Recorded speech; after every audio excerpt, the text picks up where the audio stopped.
Hi, Rex Branson here, back in Woodcarver's Corner, and today we've been trying to do things that are fairly simple, and so I thought one of the things that would be nice to try to teach some beginner type people would be some real light relief carving, or I'm going to call some of it a point perspective type carving.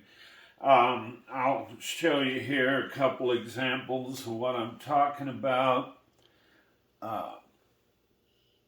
This is the old mill. I don't know whether you guys have ever heard of the Crystal Mill up here. It's above Marble, Colorado. But around here, it's the old, they claim that it's the most photographed thing in Colorado, which I don't know how they would know that, but anyway, this is a real light relief, and I just recently done this, and here's another popular one. Of course, the log cabin is real popular, but with the old mill wheel, and this is a popular thing. But, you know, these look awfully I'm going to say detailed and complex, but they're really not. Once you lay in the angles of the cabin and stuff, the rest of it is just fine detailing with like a V-tool or something. I'm going to set these back here, give you guys some more examples. And these boards actually were scraps that we had left off this room. This is aspen wood all in this room. And this aspen carves pretty well, but here's an owl that Vicki has done, and here is a little hummingbird with some leaf patterns there. She's got some even simpler ones here. Now I've done some of these, but like here's just some flowers. If you're trying to do something, you know, just real easy to do in a light relief. So some flowers. I don't know whether you guys can see that or not. Now, here's one that I got started that I ain't finished up on. But this is an alien standing beside an alien craft here. I'm doing this because down there where we're carving, the guy that owns the garage where we're carving is big into alien stuff, so I'm actually doing this for him. Here's one crystal mill that Vicki has done. Now, one of the things that I wanted to point out along the way here is look how some of these, now this is cottonwood bark, but look how some of these, they've left the background square. Now, Vicki done these mushrooms. And, but I want you to notice how this one's square, and they're left in a square frame. But then here, and even the alien one that I was just showing you, see how we kind of broke out and carved away from the square in there. Same way with these two I first showed you here. See, this one just left in the square plank situation. And then this one, I wanted to try to show some mountains and the sun and stuff in it. So I just simply started carving down and in, and even the square ends, see how this one's square, how I just dipped in just the least little bit, and all of a sudden it'll change your carving if you get a chance to do something like that. Just a couple more examples I'll show you here. Here's a horse head that Vicki done. Very simple little pattern. And here's a rabbit. Now, you can do about any type of a thing, wildlife or whatever. And I always tell my students that if you can't come up with a good idea, or if you don't know how to draw, let's say a elk head or a deer head or a bear head or something like that, you can go to wildlife books and get some good ideas, or Vicky and I, a lot of times when we first started carving, would use coloring books as a reference. You know, you're flipping through. I remember one time I done a Raggedy Ann and Andy thing in a light relief, and that was from a coloring book back when the kids were little, you know. So there's all kinds of ideas and stuff that you could come up with. Now, I just wanted to show you this is a piece of the same aspen wood that we got here in the room. And we're going to use some of this for trim to cover some of these areas here and there in the house.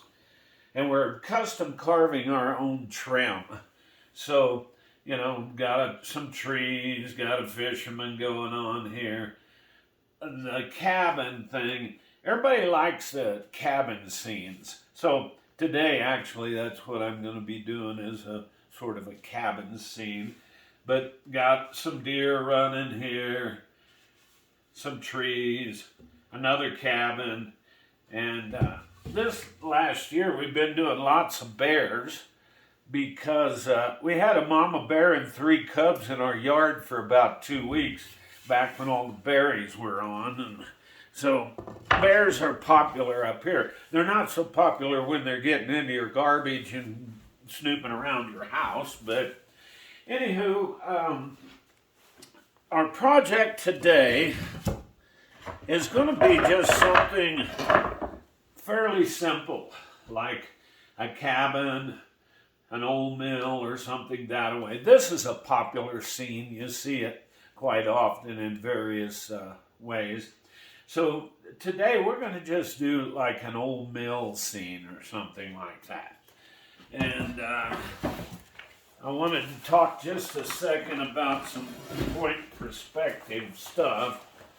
I was going to try to get where I can draw and you guys can see here. But let's say I always start a scene with the cabin itself placed on the board, and then I'll worry about whatever's in the background, like trees or something like that later on. And if you're going to do a point perspective type carving, everything's not straight and square. If the roof line's going this way here, then it's going to go this way here. If it's got a slight fall here, then it's going to probably do the same thing here. This would be our roof. Okay, the corners of the building we may set in just a little bit. We'll put a corner here. Let's say we're going to put a corner here. This other side, I'm bringing it out like this and give, as we carve it, this ridge will stay out the highest, which is the reason I call it a point perspective carving, is you'll have a high area. And the one that I carved, I ended up with a water wheel situation coming here. And of course, whatever the stream, you know, if you got a water wheel, you're going to have a stream. So eventually I'll try to line up my wheel with this. And let's just say something's going to be holding the center of this wheel. So we'll end up with a rock wall here, and then we'll let our water back out and our stream take off down this way. So for right now, I'm not going to be too concerned about anything else back here in the background. We'll develop that as we go. But we'll start our old mill. Now I may end up making this mill back towards the cabin a little more here or something. And eventually I'll put some paddle wheel type stuff in here on it. This is just a quick sketch, you guys, a preliminary drawing. I'm not going to worry about windows, shingles, anything, rocks, or anything right now. Just start my cabin. Now, on my board, we'll add to this drawing as we go, you guys. But let's get this up here where we can get to it. Let's hope it stays on here. I just stuck some glue on the back of a board and stuck it back there. But I'm going to put the cabin fairly high up in the picture. But if I do want to make mountains or whatever happens later, I don't want to go all the way to the top of my board. So find you a spot out in here and say, okay, what if this is my roof? And I'm leaving room on each side if I want to add trees or a bear or you name it, fishermen in the stream, whatever I want to do, I'll have some room here. And my plans would be to draw my roof line in here.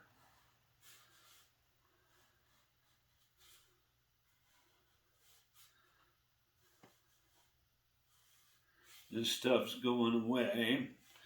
And we'll draw this. If it's going to be an old mill, which is my idea here, you guys, I want to make this up high enough, the cabin high enough, that I got room for the stream and stuff in and behind here. So let's just say that this spinning wheel type, or the wheel of the mill, is, let's just say here for now.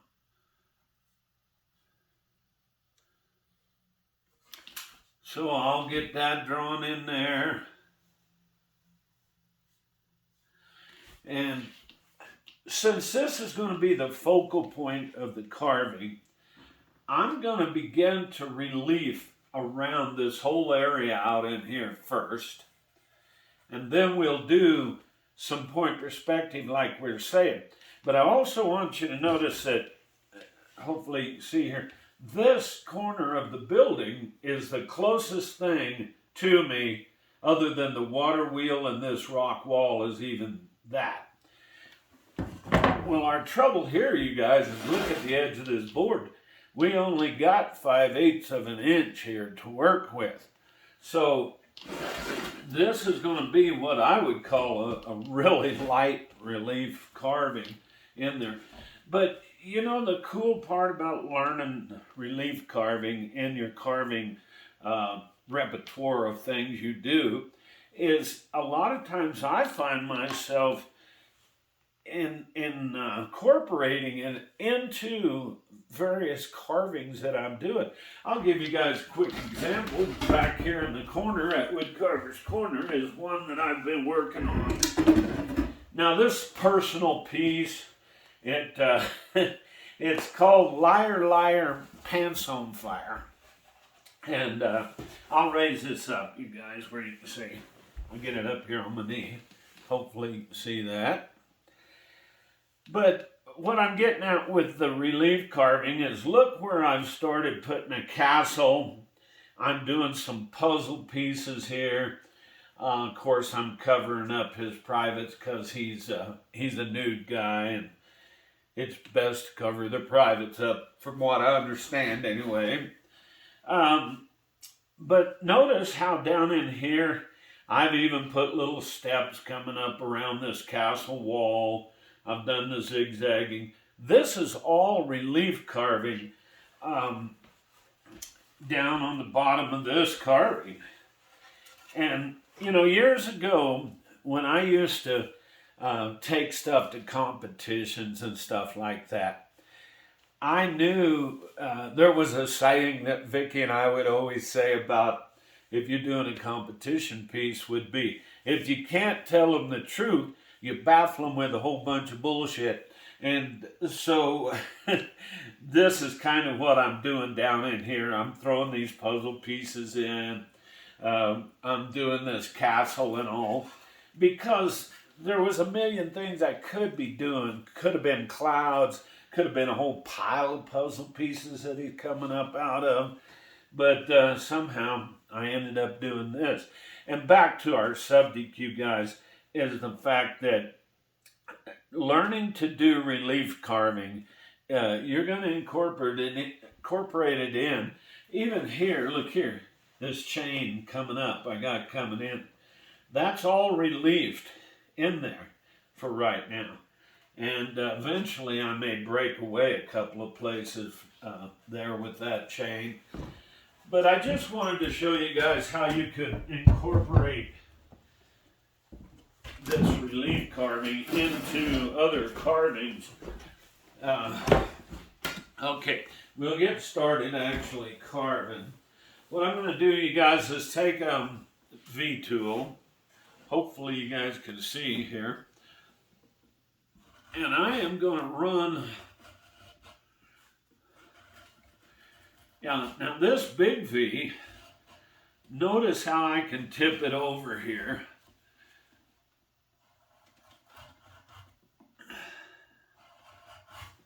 So I'm going to go around my whole pattern, you guys. The darn stand's trying to move on me a little. Got to get my feet on the bottom of it. I did have pretty good luck when I was carving them other ones the other night with the board sitting in my lap carving. I mentioned it to you guys before that I don't really care to carve in my hands or in my lap much. I've always pretty much carved out of a vise. It's hard to get away from. Once you start doing it, you find out that this vise is your best friend as far as it frees up your hands, you know. And anyway, for just a minute here, I am going to relief this down, and I'm going to run a V-tool along the, gotta find another V here. I'm going to run a V-tool lightly under the roof line here too. And maybe just a light V right now at the ground. Because here's the idea of what I'm going to begin to do. I'm going to leave this corner high up. I'm going to put an H here. H, meaning leave it high. This, I'm going to slant this direction and in some, and at the same time be slanting it this way too. Slight slant, slight slant.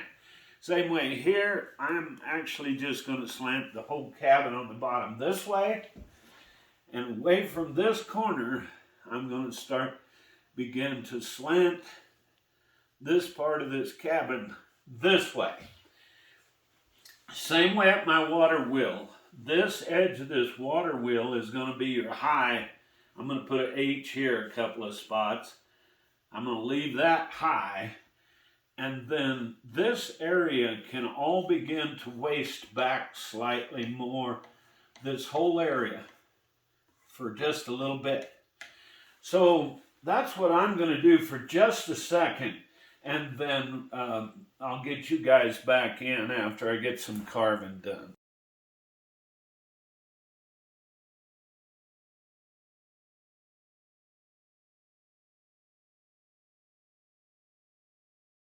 Well, one of the things that we definitely want to watch out for on this really thin board is not to get so deep as to carve all the way through.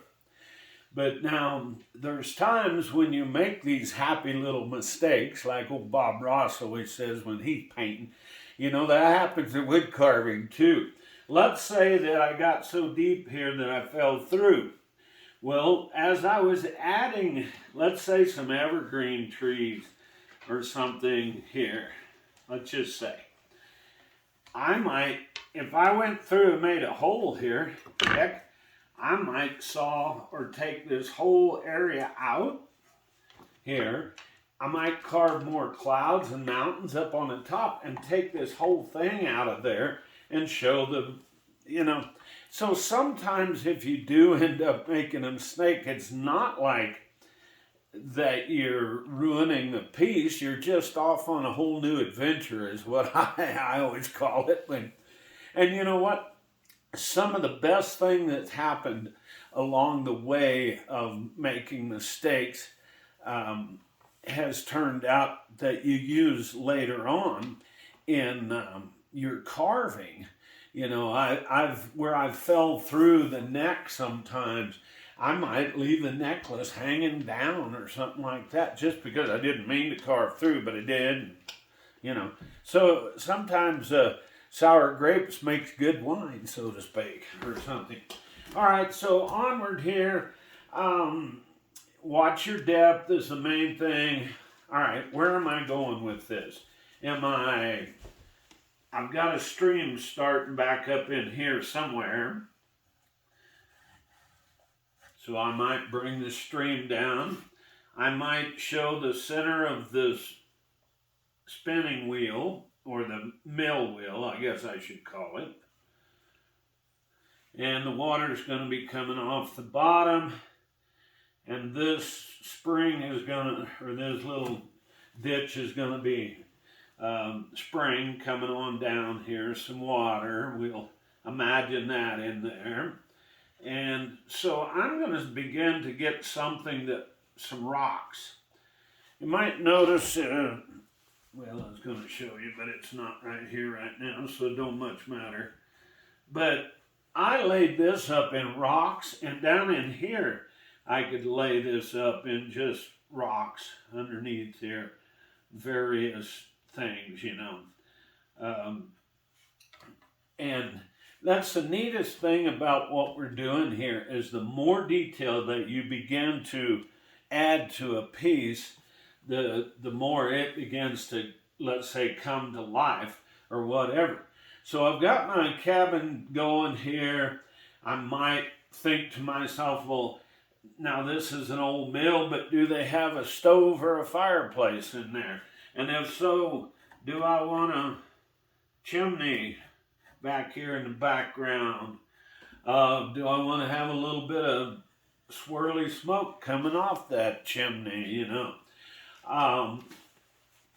Now, I'm going to line the roof with the V-tool here, you guys, here and here.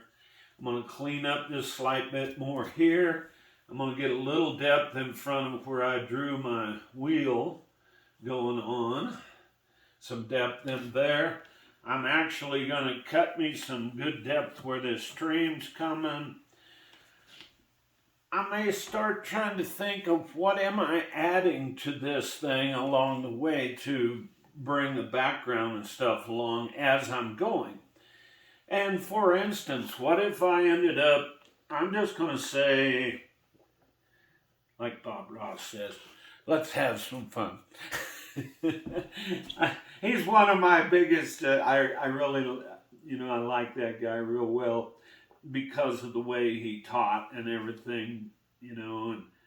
And the thing I always liked about him the best is he was always saying about having fun doing it. And, you know, that is something that I always try to stress to my students along the way, is try to be having some fun doing this stuff, you know. Just like you might have wondered about these pieces that I got here. It's not because I'm no Satanist or devil worshiper or anything. These are things that meant things to me. For instance, Liar, Liar, Pants on Fire. And this one, you might notice that the devil, I'm going to get it down, just show it to you for a minute. I've done this sort of, you guys that's known me for years, you've known the type of work I do. I do a lot of good versus evil type things. And the whole thing is I'm just trying to show struggle in some of my pieces. These are my personal pieces too. But looky here, the old devil got him in a chokehold, and he got his tongue going in his ear telling him a lie, and the devil's tongue coming out the guy's mouth, which hence, you know, the old saying about the devil made me do it, or the devil made me say it. So that's kind of the theme I got going on. I got him chained to the devil here, which is symbolic of, you know, we're all kind of chained down to sin and stuff. I'm doing a bunch of puzzle pieces piled up Went all the way through and made a mask out of the demon. And this is going to be a door back in here, symbolic probably of the doors of hell or something. But I just wanted you guys to know that I do personal carvings for myself a lot, like that one I was just showing you down there. Now, back to our... Now, I started talking about a fisherman there a minute ago. What if we got this little guy here, and let's just say he's got a rod and reel, or let's just show his fishing pole. Maybe not that much curve or whatever. The coolest part about this right here, you guys, is the creative process. I don't know what's supposed to be in this corner of this board. Could be a bear, could be a deer, could just be trees. But that's the thing about you doing your own personal thing, is you're like, you know, I really like carving fish. Let's say, well, heck, you might have this old boy with the jumping trout right here, coming up out of the stream, you know.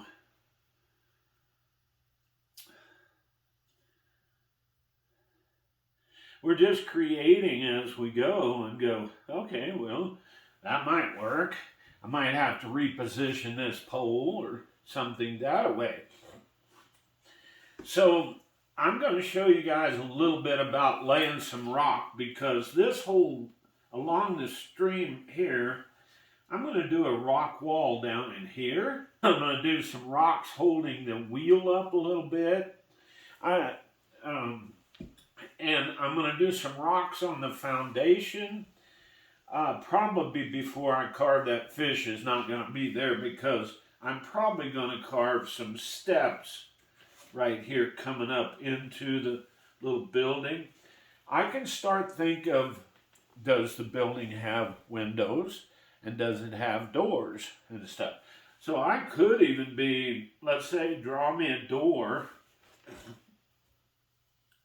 in here. Let's say this old mill has a window over here somewhere. And let's even say there's a window up in here, which the old mill up the hill here has a window up in this area. So if I'm going to do a fisherman over here, I may scoot him back. I may scoot my fisherman back here a little bit more. That way I have room for his fishing pole, and I'm going to move this fish forward a little bit in there. That way it's not right in front of my seam here.